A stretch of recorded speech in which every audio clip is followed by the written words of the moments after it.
Un anhelo profundo de sanidad, la voluntad del Padre que nos ama incondicionalmente, un precio que ya Él pagó. Tan solo con un toque al borde de su manto, la mujer del flujo de sangre fue libre, sanando nuestro cuerpo.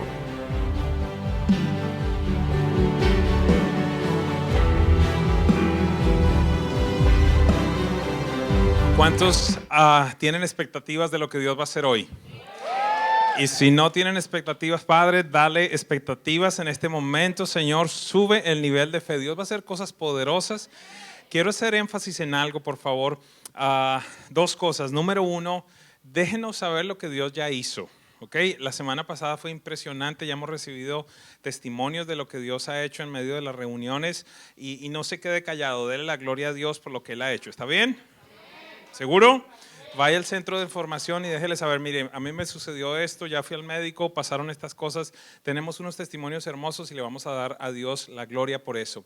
Y número dos, recuerde, esta semana continuamos con la serie de Sanando Nuestro Cuerpo. El próximo fin de semana tenemos otro testimonio poderosísimo y sabemos que va a ser una plataforma muy especial para que muchas otras personas reciban la sanidad de Dios. Y como muy bien lo decía Itamar, es factible que Dios utilice esa condición para que le conozcan.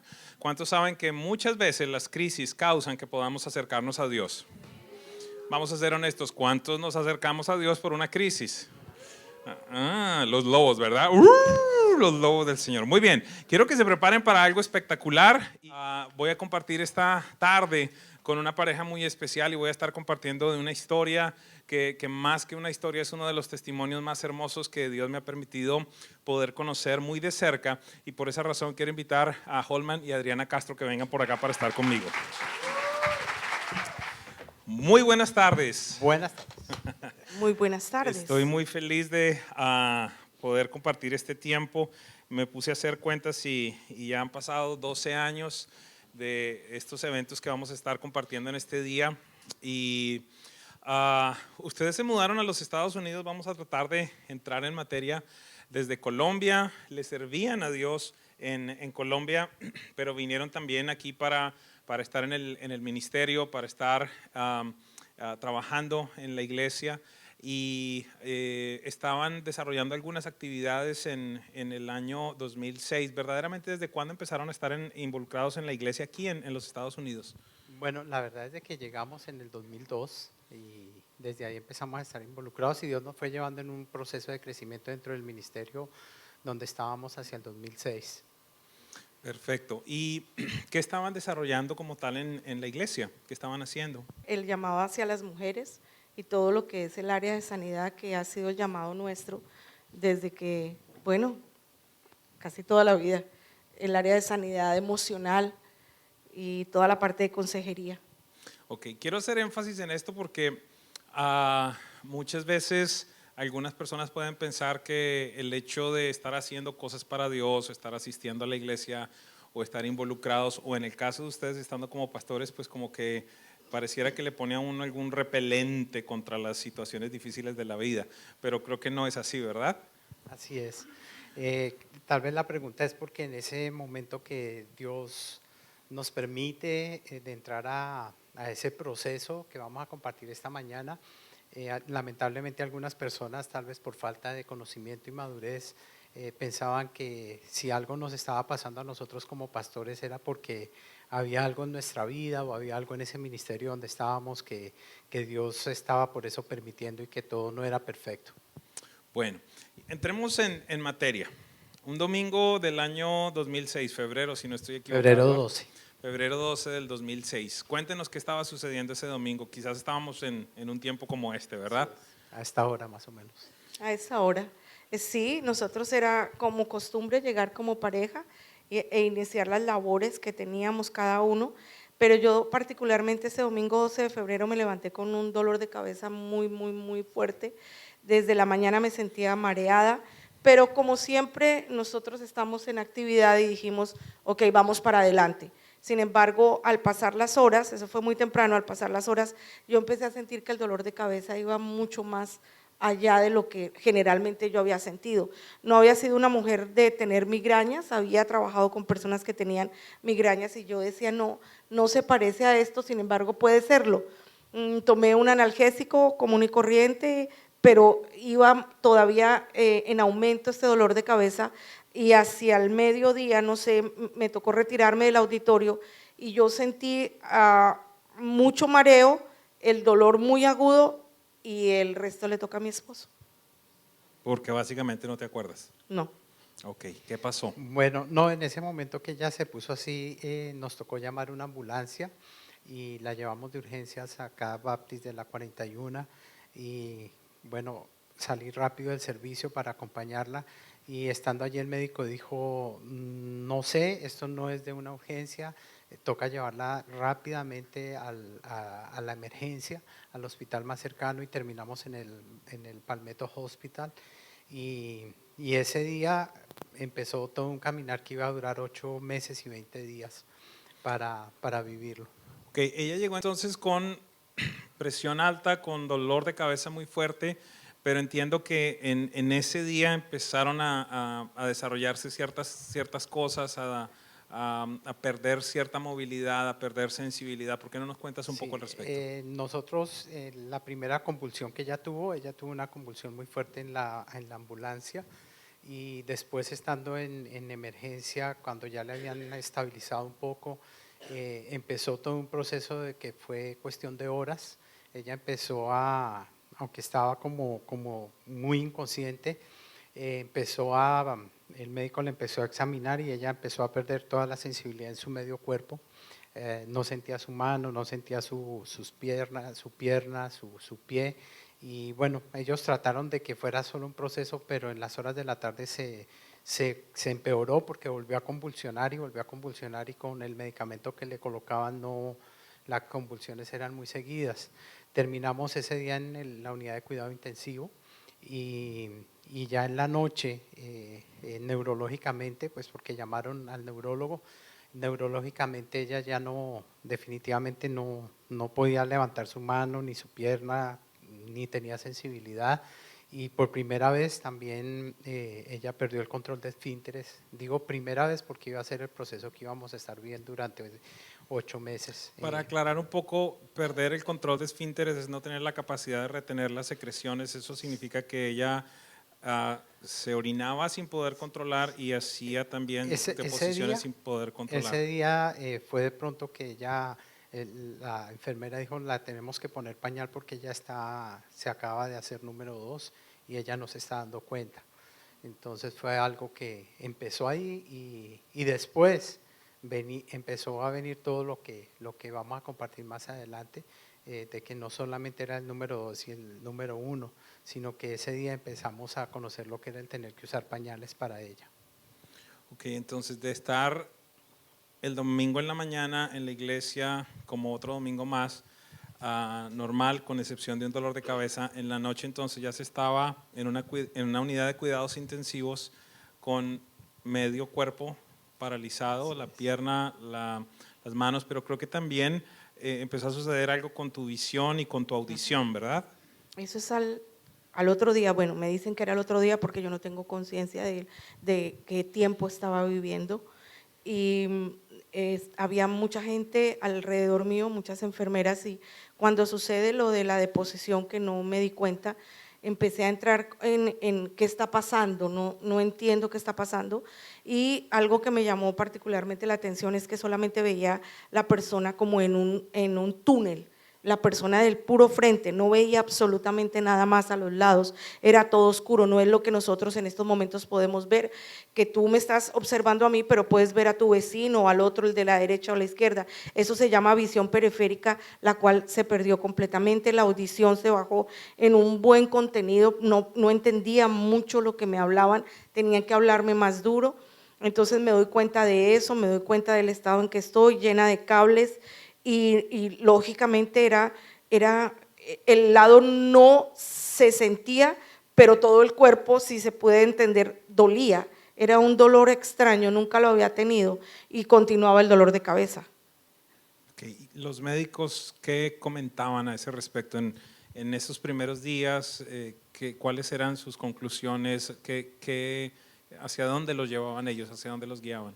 Creo que es una de las situaciones más difíciles que puede vivir uno como familiar cuando los médicos empiezan a hacer exámenes y exámenes y te dicen no, debe ser un derrame cerebral, pudo haber pasado algo allí, pero no era nada claro, realmente no fue claro todos los síntomas y todo era como si hubiera sido un ACV, un accidente cerebrovascular. Y todo el tratamiento pues apuntó hacia ahí, fueron cuestiones de días, a los 7 o 8 días, yo no recuerdo exactamente cuánto tiempo, pero ya ellos dijeron, ok, ya la pasamos de la crisis, pero la realidad es que usted se lleva a su esposa en silla de ruedas, tiene que entrar a un rehab, y vamos a ver cuál va a ser el progreso. Y ahí empezó el Tiene que caminar de entrar a estar un en un centro de rehab. rehabilitación, entonces Conocer lo que es un rehab, no, llegamos a un lugar que era prácticamente de ancianos y mi esposa cuando llegué allí le decían que ella era la baby del lugar porque había gente de mucha edad, de mayores pues, que son los que normalmente, si no es por otras circunstancias, llegan a un rehab. Ok, ese es un proceso extremadamente difícil porque la vida en el caso tuyo continúa. Tenías que seguir trabajando, los hijos, muchas otras cosas. ¿Qué más sucede en ese proceso en el centro de rehabilitación? ¿Medicinas? Sí, mi ¿Cómo? esposa sale del hospital como con unas 8 medicinas, pero en el proceso terminamos como con 16 medicinas. A ella le mandan ansiolíticos, antidepresivos, supuestamente medicina para la circulación. Bueno, fue muy difícil, yo tenía que continuar mi vida. En el rehab, lamentablemente, ella vuelve a convulsionar, no se dan cuenta que ella tiene una convulsión muy fuerte y cuando llega mi hija, que tuvo que vivir un proceso muy difícil con nosotros, Eriquita tenía 17, casi iba a llegar a los 18. Ese fue un momento que me tocó obligarla a ella a montarse al tour bike porque había manejado solo por fuera y ella dice que ese día nunca lo olvidará cuando yo le dije, hija, tienes que meterte aquí porque quedaba el rehab en la 57 avenida y ella, bueno, llorando ese día y todo con todo lo que puede producir eso, ella se lo hace y ese día llega ella temprano al rehab porque no nos podíamos quedar con mamá ahí. La encuentra ella convulsionando con la lengua por fuera, el sentido perdido y bueno, llama ella enseguida a la gente de allí para ver qué era lo que había pasado, que la vieran así, otra ambulancia, terminamos de nuevo en el South Miami Hospital y allí sigue una serie de procesos, de más exámenes, se le da a ella una infección renal muy fuerte y el antibiótico que le aplican le produce a ella una reacción alérgica muy severa, ella se inflama toda, se queda como un monstruo todo su cuerpo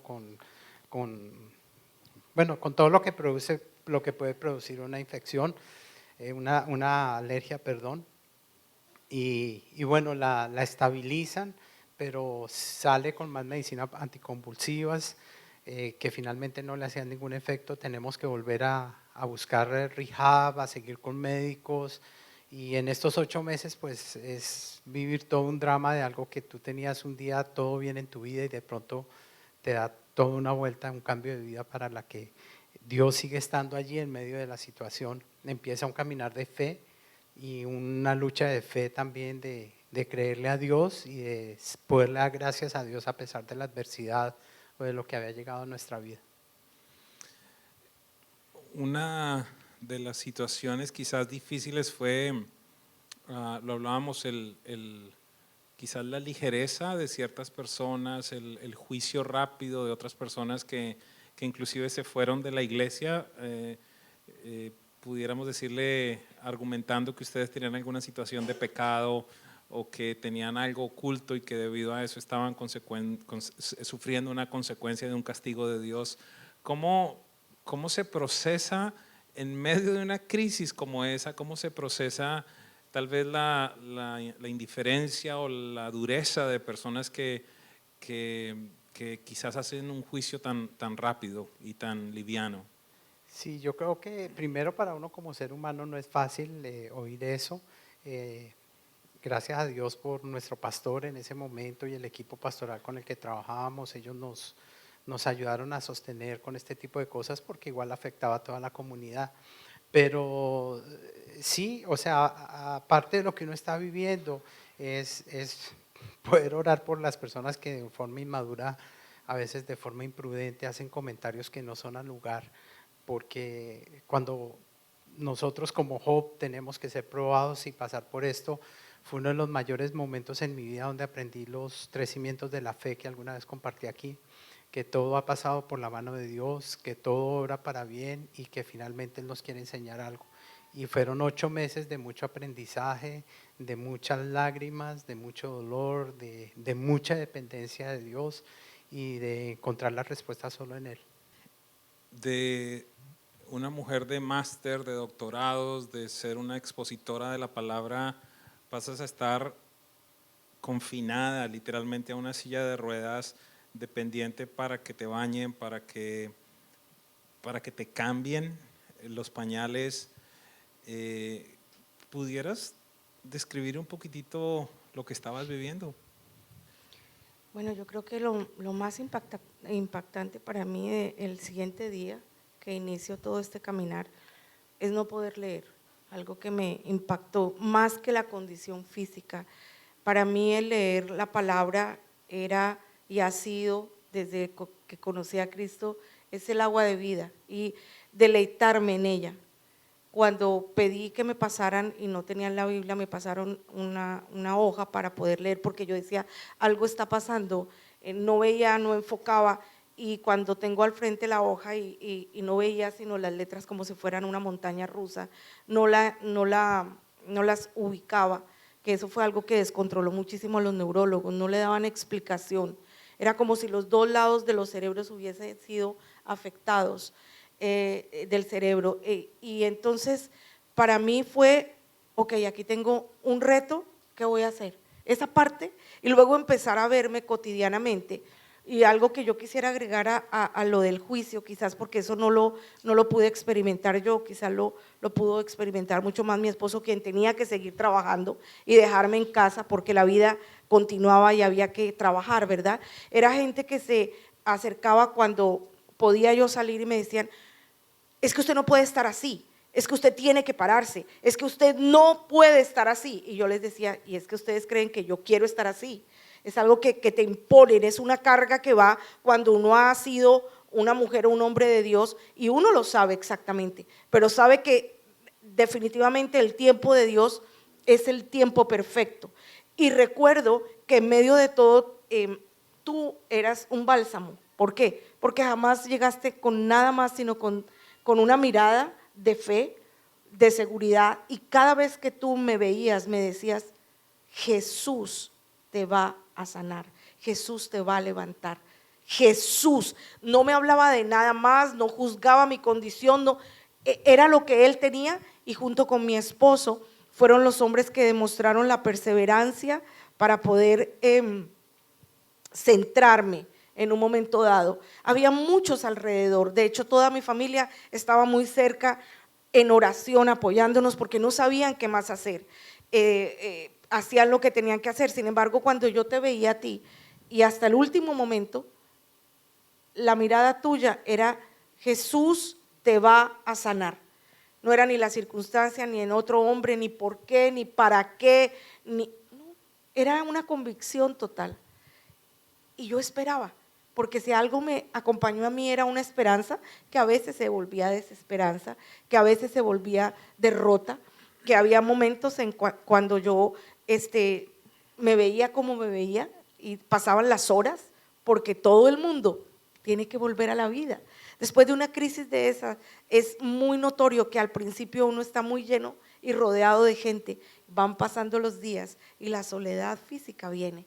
Mis hijos, uno de ellos en California, el mayor, y la menor, aunque había llegado unos días después de Ohio, tenía que regresarse nuevamente a Misiones y ella lo pensaba muchísimo, pero yo la alentaba y le decía, tienes que irte. Entonces los días para mí eran días de contar las bolitas que había en el techo y días de recuperar la memoria en cuanto qué palabra había dentro de mí para ministrarme completamente, diariamente, qué era lo que mi Señor decía, qué era lo que mi papá tenía.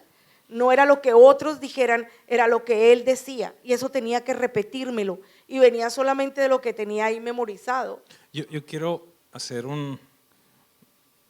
yo quiero parar aquí. Obviamente esto es hipotético, pero ¿qué piensas que hubiese sido diferente si en tu mente no existiera un tesoro de palabra de Dios? Si tú no conocieras la palabra de Dios, ¿qué hubiese pasado? No, yo me derrumbo, definitivamente. No tenía un ancla, mi ancla era eso, porque sentía, muchos hablamos, sentimos y escuchamos a Dios, literalmente no lo escuché, yo escuchaba la palabra de Dios que tronaba dentro de mí, porque dice el Señor que te he amado con amor eterno. Repetía salmo tras salmo que había memorizado, repetía la palabra que Pablo decía, porque estoy destruido, pero no caído, pero no destruido, y me ministraba, era todo el tiempo en la soledad y en y el futuro que depara. Yo decía, no, si Dios dice esto es así, yo tengo que ser muy honesta, no sé qué hubiera pasado conmigo. Recuerdo en este momento el Salmo 119:11 que dice: en mi corazón he guardado tus dichos para no pecar contra ti. Quizás se hace una realidad en ese momento, ¿no? Porque si no conoces la palabra de Dios puedes pecar contra Él al hacer tantas o pensar en tantas cosas que quizás son incorrectas. Definitivamente, definitivamente, porque yo misma, yo no tenía que escuchar el juicio de otro, yo sencillamente tenía que escucharme a mí misma. ¿Qué hiciste? ¿Qué hiciste mal? Algo tuvo que haber pasado contigo. ¿Por qué? ¿Por qué te pasa a ti? Yo no preguntaba para qué o no, ¿por qué? ¿Por qué a mí? Eso mismo que muchos quizás estaban diciendo, yo también lo pensé, pero inmediatamente, ¿qué hacía? En medio de todo el tronar de todas las medicinas que tenía, yo volvía y centraba mi pensamiento, y por eso tuve la fuerza en él de ministrar a otros durante esos meses. Quiero que veamos por un momento un video. Te arreglaron ese día, te pusieron más bonita de lo que eres. Ese fue mi esposo. En medio de ese proceso de estar discapacitada, empezaste a tomar decisiones de compartir la palabra, y esta fue la primera noche que lo hiciste. Vamos a ver un pequeño clip. Es un placer para mí, Adrianita, anunciarte. Viene a traernos la palabra de Dios y yo sé que eso va a ser poderoso.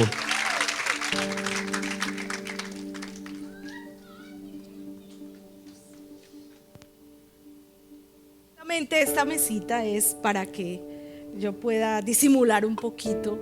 Me dice el pastor Jairo tan bello pensando, colóquenle una mesita o algo, pero yo no quiero disimular esta noche nada. Yo quiero decirles ante todo, darle gracias al Señor por el privilegio que es para mí y el compromiso tan grande que es tener que exponer lo que Dios ha puesto en mi corazón y que ustedes lo puedan entender. Por eso.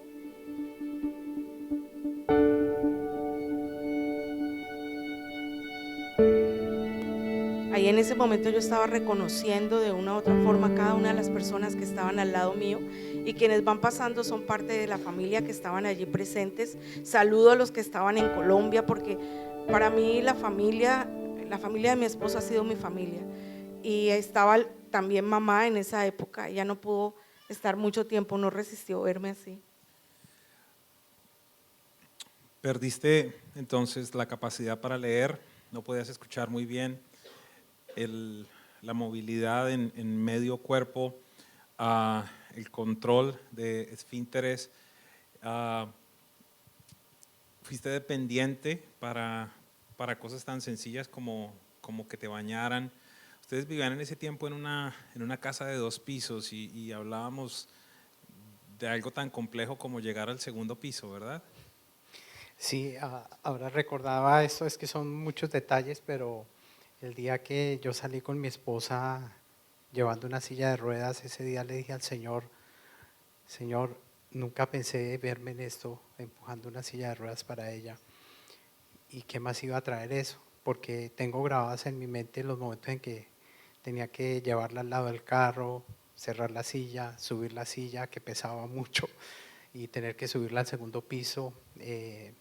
Y al segundo piso, ya después que ella pudo, ella se subía arrastrándose, se sentaba en el primer escalón y ella se iba arrastrando sola hasta llegar al segundo piso y ahí yo la recogía y la entraba nuevamente. Algo que compartí esta mañana que yo creo que es muy importante y puede enriquecer mucho es el hecho de que con la esposa que Dios me regaló, que cuánto la he amado, cuánto ha significado para mí, yo puedo decirle con toda autoridad a los hombres que están aquí que cuando uno cimienta la casa en Dios, yo un día hice mis votos y ese día prometí acompañarla a ella en la salud y en la enfermedad, en la riqueza y en la pobreza, en lo que la vida da y en lo que la vida quita. Y yo siempre enseño a los jóvenes que se van a casar en prematrimoniales que antes de dar esos votos piensen mucho, porque eso yo lo he tenido que vivir, pero le doy gracias a Dios que Él me ha permitido cumplir mis votos. Hubo momentos en que ella me dijo, ¿por qué no te vas? ¿Qué haces a mi lado? Tú estás muy joven, la iglesia te necesita, hay gente de fuera que te necesite, yo no te puedo dar nada ahorita, yo soy un estorbo para ti, déjame. Muchas veces en los momentos de crisis ella llorando me decía, por favor déjame porque no te sirvo para nada. Pero todos esos ajustes los hicimos, en la casa ajustamos lo que mejor pudimos, se me cayó 2 veces y otra vez templamos nuevamente en el hospital, en una de esas se reventó este lado del oído y otra vez para el hospital. Pero sin embargo yo me metía con ella en la tina, o sea, sacaba el tiempo, organizaba mi trabajo para que no faltara nada en mi trabajo y Dios me dio la valentía, la fuerza, las largas noches, porque en esas noches lo único que me sostuvieron fue mis rodillas.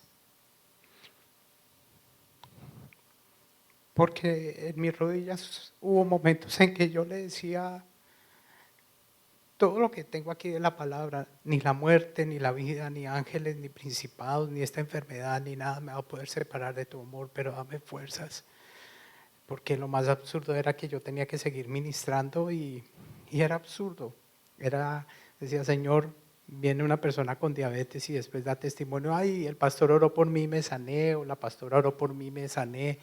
Y yo decía, wow, Señor, ¿cómo nos estás templando para saber que a pesar de que oremos por otros y otros sean sanos, todavía no la has tocado a ella? Y por eso el mensaje de hoy lo llamamos, Él me tocó. Porque aprendimos también que si tú no estás enfermo, no lo puedes conocer a Él como Jehová Rafa, como el Señor que sana, que si tú no estás pasando por necesidades, no lo puedes conocer a Él como Jehová Jireh. Solo cuando pasas esos valles puedes decir, Él es Jehová Jireh, Él es mi sanador, Él es mi libertador, y solamente pues parte de muchas otras cosas que el tiempo no nos da para hablarlas, pero lo único que podemos decir como dijo Job, yo sé que mi Redentor vive y aún me haga o me añada, me quita o me dé, mi Redentor vive. Yo quiero que veamos una perspectiva un poquitito diferente de otra parte de la historia. Los 8 meses que ella estuvo enferma fueron unos meses de mucha soledad, fueron unos meses de mucha confusión, de dudar de Dios, de dudar de mí misma, dudar de muchas cosas. A pesar de que esos 8 meses fueron creo que los 8 meses más difíciles de toda mi vida han sido esos, porque vi a una mujer no solo como mi heroína, sino como mi líder, estar completamente fuera de control de todo lo que ella siempre me había mostrado, y ver a un papá el cual siempre veía fuerte y valiente, completamente dependiente de Dios, pero también devastado muchas veces, llorado, que había llorado. Definitivamente fue un tiempo de los más difíciles de mi vida, pero creo que todo valió la pena para poder ver lo que Dios quería hacer en ese momento. Cuando yo recibí la noticia de la condición de salud de mi madre, mi primera reacción fue un sentido de culpabilidad absoluto, porque sentí que los había abandonado. Al haberme ido de Miami haberme mudado para California, en ese momento se sintió como una mala decisión, se sintió como una decisión egoísta en la que había abandonado a mis papás y sentí en ese momento que mi deber era estar junto a ellos y que de alguna u otra manera, como dije, yo los había abandonado al haberme ido de allá. Y creo que lo que pasó fue que ese sentido de culpabilidad para mí lo que generó fue una necesidad extrema de operar pragmáticamente y mecánicamente de una manera no saludable.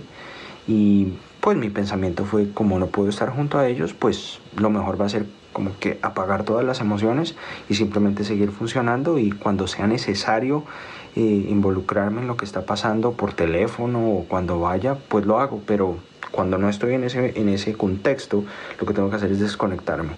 Y ahora reconozco que eso no fue saludable, obviamente, fue algo contraproductivo, pero los sentimientos que estaban motivando esa aproximación pragmática y completamente mecánica fue miedo y tristeza por la incertidumbre de lo que iba a pasar. Y creo que tengo que procesar eso. Tengo que hacer sanidad ahora sobre eso también, porque cuando la pregunta me la hicieron, eso empezó a traer diferentes sentimientos que necesito explorar más. Wow, eso fue una sorpresa esta mañana para nosotros de nuestros hijos. Gracias. Y seguimos sanando nuestra vida con ellos. ¿Qué decirle a un hijo cuando has predicado la palabra y les has dicho que Dios es bueno, que Dios es fiel, que Dios sana, y tener que enfrentar estos momentos? Esa pregunta me la hizo muchas veces Eri. Yo le decía, mami, yo no tengo la respuesta, no te puedo decir, pero sé que él lo dice, y yo solamente te digo eso. Cuando estés así, dímelo, y cuando yo esté así, yo te lo digo también, porque necesitamos apoyarnos los dos. Yo también no sé, no tengo las respuestas, pero sé que hay otros que el Señor ha sanado, y vamos a confiar en Él. Muchas veces ella lloró y, como dice ahí, ella no entendía, pero aún ella tiene que hasta hoy todavía seguir sanando. Cuando sabe que algo le pasa a su mami o tiene algo, Dios la ha sanado del trauma tan profundo que ella vivió, porque a su temprana edad tuvo que enfrentar y ver muchas cosas con su mami. Creo que los momentos más difíciles para ella era cuando ella convulsionaba, cuando pasamos otras cosas en la intimidad muy difíciles, pero siempre Dios me dio la palabra para decirle, mi amor, vamos a seguir confiando porque el Señor lo va a hacer. El Señor lo va a hacer, no sé cómo, no sé cuándo, y si no lo hace, Él sigue estando ahí. Visitaron muchos especialistas, terapistas que te ayudaban en todo este proceso. La familia hizo ayunos, hizo reuniones de oración, te llevábamos a las cruzadas de milagros, nos enterábamos de algún hombre de Dios que venía y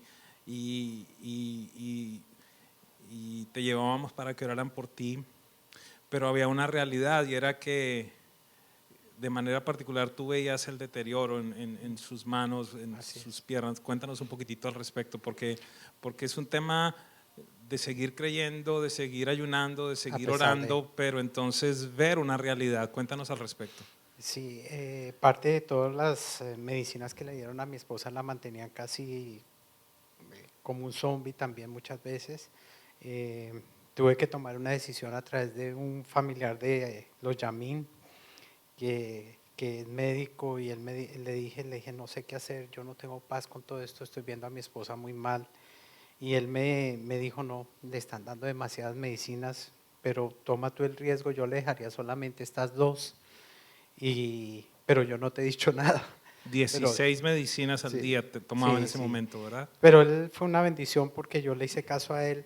El problema es que yo la veía ella empeorándose. Ella tuvo, por su pérdida, empezó a tener atrofia muscular, y la atrofia muscular trae consigo que hay algo que se llama espasticidad. La espasticidad es algo que su cuerpo se empieza a deformar. La mano que ella tenía enferma empezó a tomar hacia adentro. Entonces tocaba ponerle un aparato para obligarle a tener su mano abierta, un aparato ortopédico, porque cuando hacía el ejercicio ya con la bola no le permitía por la deformación que empezó a tener su cuerpo. Su pie se empezó a meter hacia adentro, de esta manera, empezó a deformarse.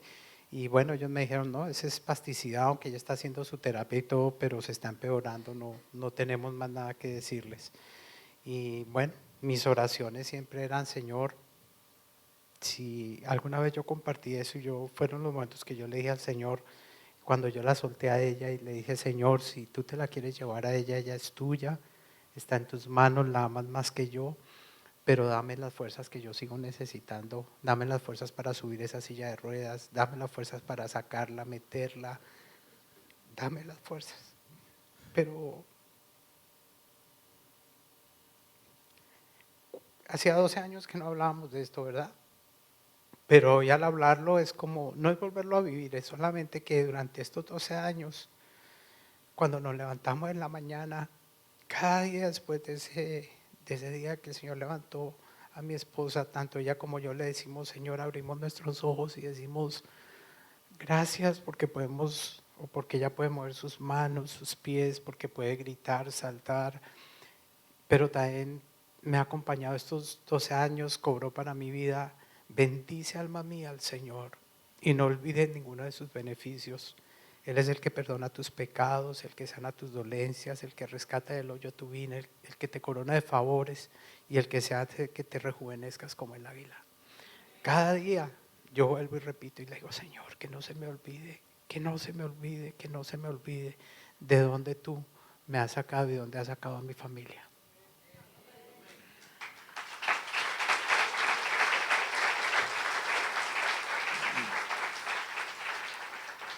En el momento quizás más oscuro, los médicos te ofrecen lo que pudiéramos llamar una última opción. ¿Nos pudieras hablar al respecto y qué decisión tomaste? Me tocó tomar esa decisión por mi esposa, aún en contra de muchas cosas y no de ella, porque ella me decía, papi, lo que tú digas, tú sabes que yo confío en ti. Y yo confiaba en él. Me decía, Señor, yo no sé qué hacerlo, pero no me arriesgué. O sea, lo último que dijeron es, ya le hemos hecho todo lo que hay por hacer, lo único que nos queda es un examen que se mete una aguja por la cabeza, por el cerebro, y se hace una exploración a ver qué pudo ser lo que está afectado y para ver por dónde seguimos. Pero hay riesgos. Uno de los riesgos puede ser que ella quede muda o que pasen otras cosas y todo. Yo dije, no más. Yo dije, no más, hasta aquí.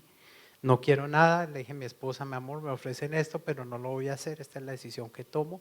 No lo voy a hacer y vamos a seguir confiando en Dios. Aquí vamos a estar hasta que cuando Él quiera y lo que Él quiera.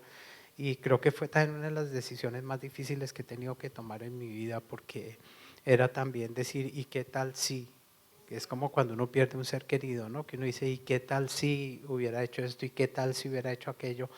Pero definitivamente en mi corazón, cuando consulté con Dios, no había paz.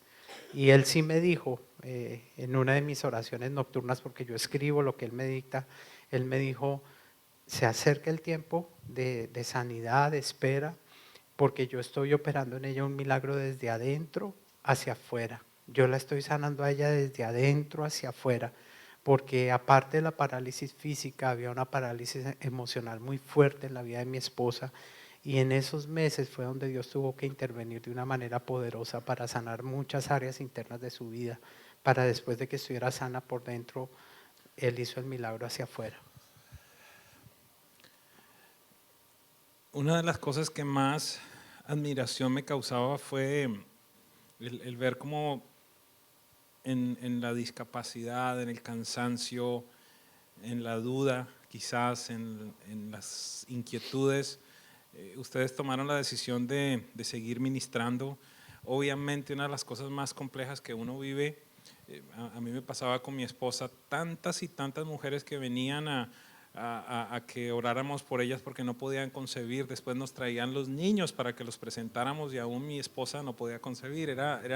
Es de esas cosas que uno muchas veces no puede entender, pero ustedes tomaron la decisión de continuar ministrando y un día en octubre iban a ministrar en un retiro de la iglesia, iban a ministrar a los líderes. ¿Qué pasó ese viernes? ¿Qué sucedió? Ese viernes estábamos haciendo nuestra vida ya normal, ya estábamos acostumbrados a la situación. ¿Normal qué era? Perdóname. Normal para nosotros, a lo que nos habíamos acostumbrado, ¿Qué era? ya la silla de ruedas, a alistarla yo, Bañarla, a ponerla vestirla. bonita, porque como dice mi esposa, ante todo la elegancia, ella siempre se quiere ver bien bonita, y yo cuidaba de que ella se viera lo mejor que fuera posible. Y salimos porque íbamos al retiro de campeones. Era un retiro para unas 120 personas que habían terminado un proceso, y allí estábamos con nuestro pastor, el equipo pastoral, para empoderar a la gente a que siguieran adelante llevando esta palabra del Señor. Y pasamos a casa de mi padre y de mi madre. Mi mami nos dijo: les voy a hacer un almuercito que les gusta para que se vayan para el hotel. Y ella nos hizo el almuerzo, estuvimos allí, ya casi estábamos terminando de almorzar cuando llegó Edwin, y estábamos despidiéndonos para tener la bendición salir para el hotel a ministrar. Mi esposa iba en su silla de ruedas, ya estaba yo casi para salir cuando llegó Edwin, y bueno, ahí siguen ustedes dos de lo que pasó ese día. El año 2006 fue el año que yo decidí buscar al Espíritu Santo. Y tomé la decisión de ir a diferentes países y buscar hombres de Dios que oraran por mí y que me enseñaran a conocer a la persona del Espíritu Santo. Y me acuerdo uno de ellos, yo le decía: mira, ya la gente se está sanando, ya está pasando esto, ya está pasando aquello, ¿qué más tengo que hacer? Y él me decía: ya está allí, solamente cultiva la relación con él. Y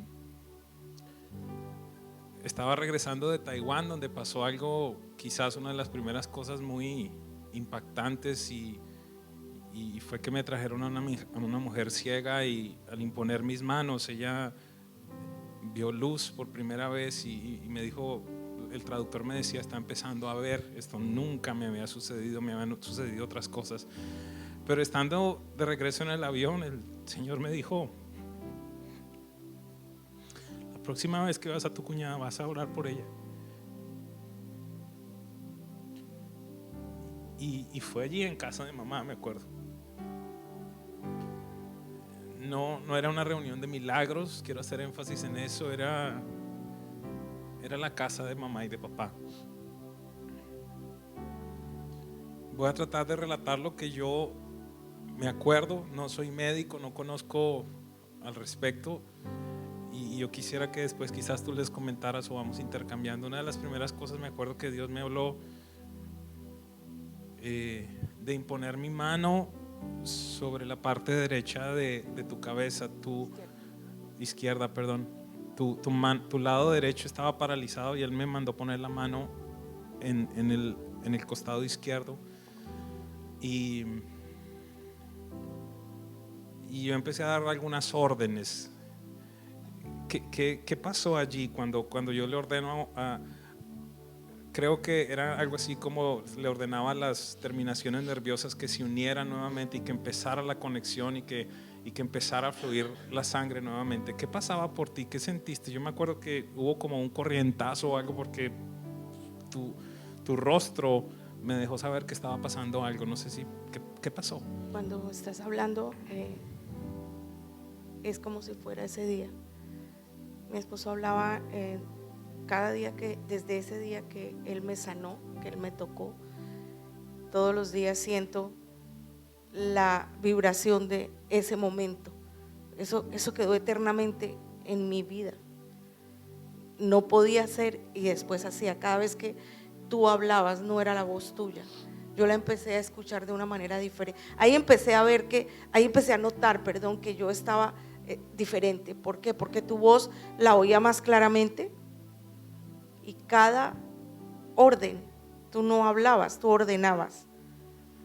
Estaba haciendo algo en mí que producía una electricidad completa. Era electricidad como, no sé si a ustedes les ha pasado alguna vez, pero que a veces se toca con otra persona y siente algo, bueno, multiplíquelo por 10,000. Cada vez que él hablaba, yo sentía que yo me estaba volviendo loca, porque empezó desde acá y terminó en la punta de mis pies.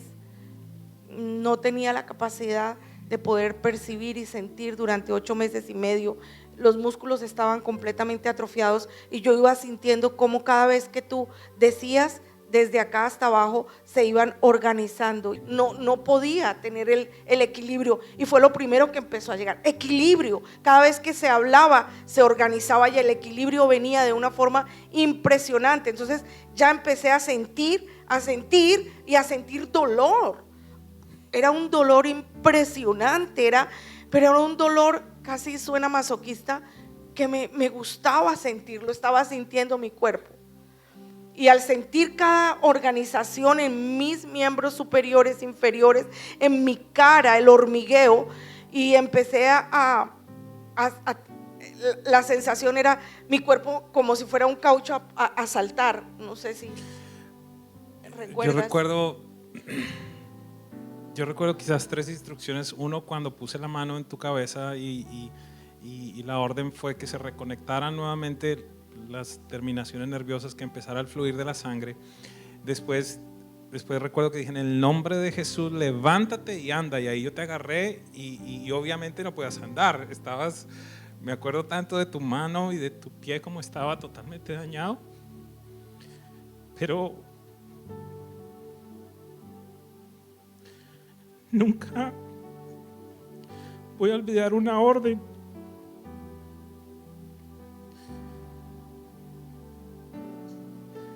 Dios me dijo: ordena que la vida regrese al cuerpo.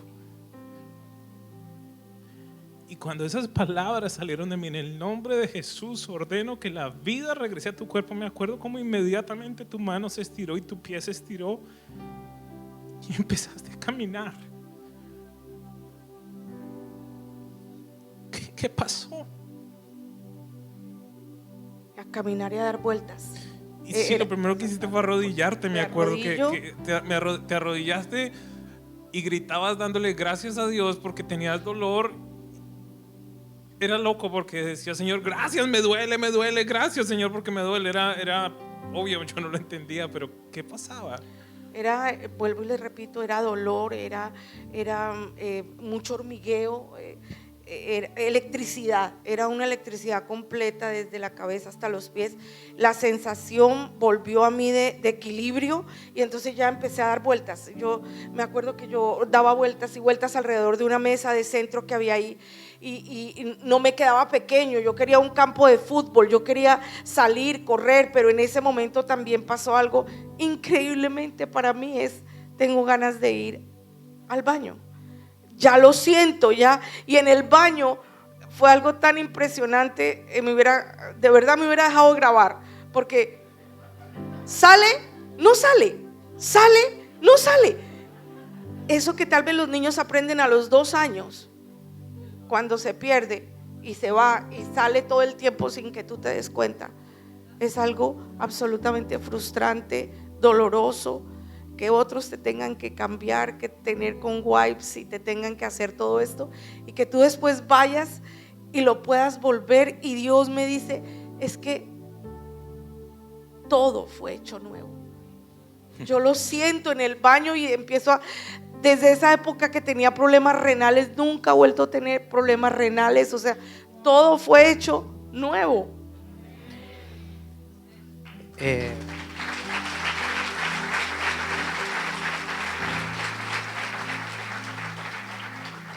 Y ese aplauso debe ser siempre para nuestro Señor, porque Él es real. No puedo dejar de decir que ese momento, una cosa es contarlo y otra cosa es vivirlo y recordarlo. Todo lo que no lo hablamos esta mañana, pero lo que vivimos, los que estábamos ahí.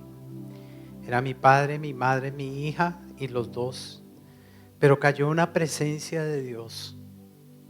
Era el mismo Rey entrando en ese lugar.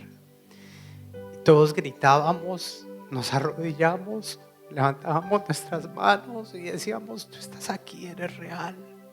Fueron 8 meses largos, difíciles, pero no fue una oración de estar clamándole 2 horas, 3, 5. Fueron, no sé, no serían más de 5 o 7 minutos. En 5 o 7 minutos Él se manifestó de una manera poderosa. Y en 5 o 7 minutos sentí que Él decía, yo soy el mismo de ayer, de hoy y por todos los siglos. Él nos visitó de una manera tan palpable, tan real, y bastó solamente esos segundos para ver el toque del Maestro. Yo quiero enfatizar en algo. Yo no estaba en ayuno, no había estado orando todo el tiempo, yo no había estado preparada en ese momento para eso. Él me visitó de una manera inesperada. Y algo que me impacta es que Él te visita de una manera total y tierna. Y no es porque tú te lo merezcas por lo que hagas, es porque Él te ama. Él te ama. Y el primero que no quiere que estés así, como no quería que yo estuviera, era Él. Porque el diseño de Dios es la salud y no la sanidad.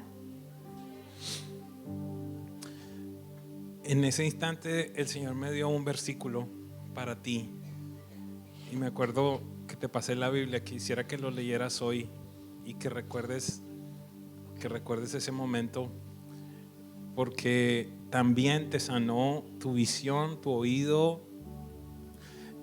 Hay algunos de ustedes que quizás dicen, ok, después de estar 8 meses atrofiada, ¿cómo los músculos respondieron? No tengo la más remota idea. Obviamente no. Ahora les voy a mostrar otro video del domingo siguiente. Obviamente no se fue recuperando, pero yo no tengo que explicarle lo que Dios hizo, solo decirle que lo hizo. Cantares 2:10 es lo primero que Él me dice, es para ti. Y dice, mi amado me habló y me dijo, levántate, amada mía, ven conmigo, mujer hermosa. Mira, el invierno se ha ido y con él han cesado y se han ido las lluvias. Ya brotan flores en los campos. El tiempo de la canción ha llegado. Ya se escucha por toda nuestra tierra el arrullo de las tórtolas. Después de 8 meses de no poder leer, esto fue lo primero que Dios te dijo y que te ha acompañado durante todos estos años. ¿Qué poder decirle a las personas que nos ven aquí o nos verán en el tiempo por venir respecto a esos momentos de espera, respecto a esos momentos de duda? Yo dudé si algún día Dios iba a cumplir su promesa de darnos hijos. Mi mujer se levantaba y me hablaba y me decía de cómo iba a ser el baby shower y de cómo se iba a vestir, y yo decía, la loca esta no para de creer, y yo solo veía otra menstruación más y otra menstruación más cada mes.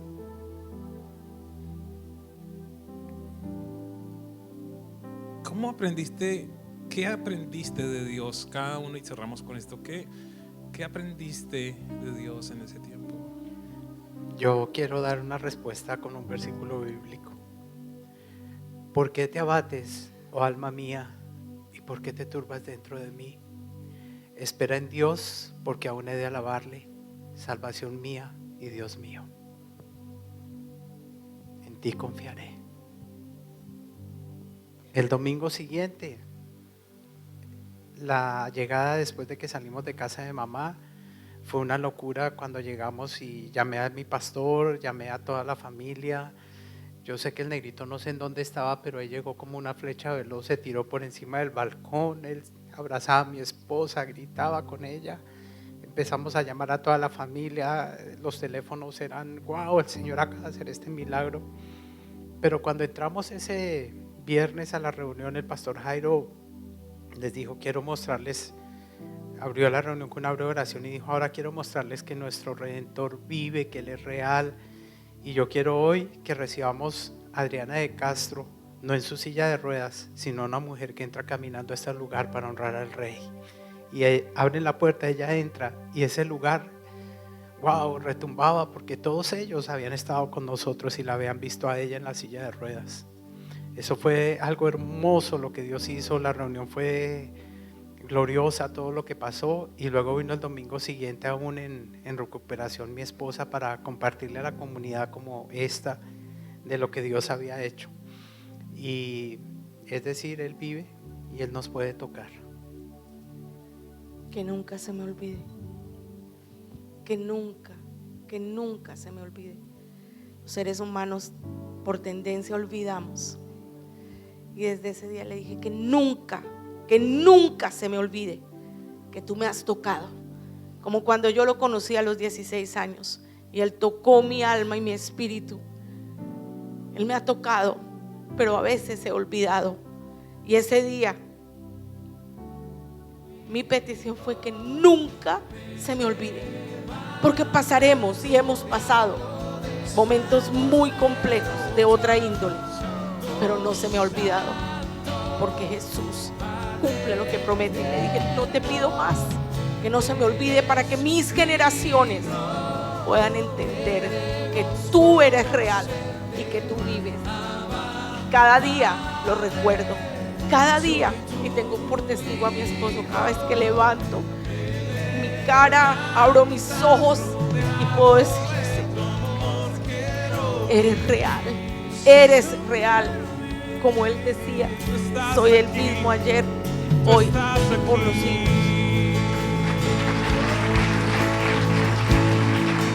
Padre, oramos, Dios Todopoderoso, por toda persona a través de las redes sociales, del internet en este momento, declarando que donde quiera que están, les tocas, Dios, les tocas en este mismo instante y haces cosa poderosa en ellos, Señor. Te doy gracias y los bendigo, Señor. Que ellos puedan sentir en este mismo instante tu presencia, que toca, que sana, que hace todas las cosas nuevas. En el nombre de Cristo Jesús. Sé sano, sé sano, sé sano. Recibe la sanidad de Dios en este mismo instante. Te doy gracias, Dios. Te doy gracias, Dios. Te doy gracias, Dios.